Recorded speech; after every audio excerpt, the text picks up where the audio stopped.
عورت چھپا کر رکھنے کی شے ہے. المرأۃ کلھا عورت. عورت کہتے ہیں اس کو ہے جسے چھپا کر رکھا جائے.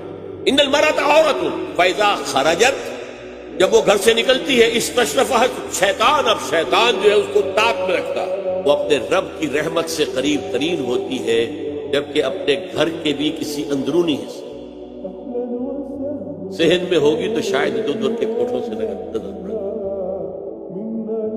اسی لیے فرمایا مردوں کے لیے مسجد میں نماز افضل 28 گنا، اور عورت کے لیے گھر کی نماز مسجد سے افضل، گھر کے صحن کی مسجد سے افضل، دالان کی صحن سے افضل، کمرے میں اس سے افضل، اور کمرے کی کوئی بغلی کوٹھڑی ہے تو اس میں سب سے افضل. یہ احادیث نبی اکرم